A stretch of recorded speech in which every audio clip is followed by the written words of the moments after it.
Hi, I'm Rapoport, and thanks for joining me on a day I won't soon forget. The Porsche Panamera isn't exactly new, but as the only current member of the Porsche lineup that I haven't sampled, it's new to me. And this trim level, called the GTS, is in just its second year of production. You might be wondering what makes a GTS, and that's an understandable question since there are now 8 different versions of the Panamera, with 4 powertrain choices, rear or all-wheel drive, and starting prices ranging from $75,000 to $175,000. This car's right in the middle, starting just above the century mark. You get all-wheel drive and Porsche's most powerful naturally aspirated V8. So, if you're like me and you prefer raucous, edgy cars like the Cayman R, 911 GT3, or BMW's current V8 M3, this is the Panamera you want. It certainly is the one I want. The GTS exclusive upholstery is Alcantara, or synthetic suede, in black with red stitching.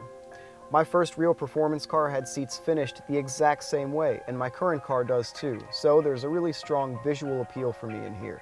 And I love the red seat belts too. Our test car also has the optional 8-way power seats, with thigh and kidney bolster adjustment, as well as extended Alcantara on the headliner, shift knob, and steering wheel. Now, I understand there could be some durability concerns with such a soft material on such a high-use fixture, but every time I go to make a turn, it feels like I'm petting a soft little puppy, and who wouldn't enjoy that? Speaking of puppies, as the owner of a fairly large dog, I get really excited when a car makes it easy for me to shuttle him around. Porsche call the Panamera a sports sedan, but I prefer to think of it as the world's biggest hot hatch.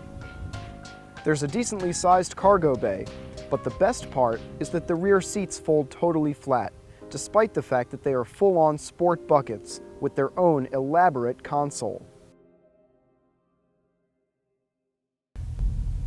So here we are, stuck in typical Northern Virginia traffic.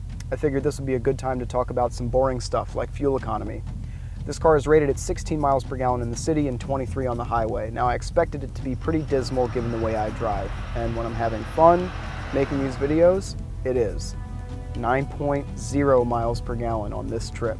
But I took it to dinner, took my wife out for our anniversary dinner in DC, and this car returned 20.4 miles per gallon combined, which is quite amazing. Obviously, I wasn't beating on it the way I do for you guys, but still, nice to see that it'll return normal car fuel economy if you drive it like a normal car. Recently, I've tested both the Cayman R and the new 911 Carrera S. And I have to say they were amazingly efficient, almost to the point of boredom. And I just found that the Porsche flavor was a little bit too bland for my liking.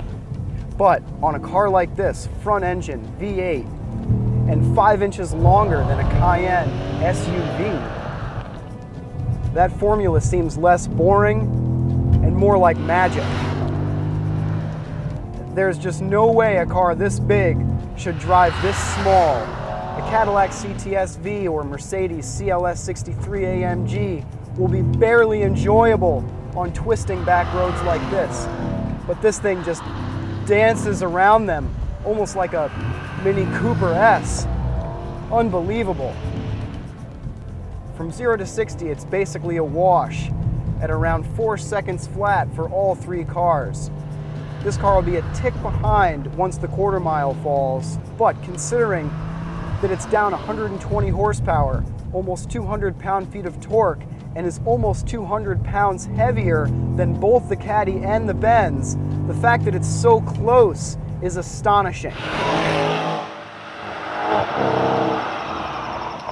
So, other than the fact that drive-through ATMs are a no-go in a Panamera, the only conceivable knock against this car is its hefty price tag. A similar Audi S7 is 20 grand cheaper, and the Mercedes CLS 63 and BMW M5 offer 550 horsepower for similar money. The CTS-V, 550 horsepower for about half the cost of this GTS. So on paper, I understand it looks overweight, underpowered, and overpriced. But in the real world, on the pavement, none of those cars can touch this experience. This is easily my favorite Porsche product and one of my top 5 cars of all time. It is that good. and what cemented it for me was just how practical this car is. You can take it skiing, take it to Home Depot, and then haul ass on your way home. It's unbelievable. You have to try one for yourself. I'm Ross Rapoport, thanks for watching me today. I can't wait to hear what you have to say about this car, and I really look forward to hearing from you. See you next time. Get a little blanket? Yeah, we have to put Chris in here because he's a normal-sized human, unlike me. But a normal-sized human can fit totally reclined in the back. How tall are you, Chris? 6 foot. Nice. All right, a 6-foot human. Body's in the trunk. Well done, Porsche.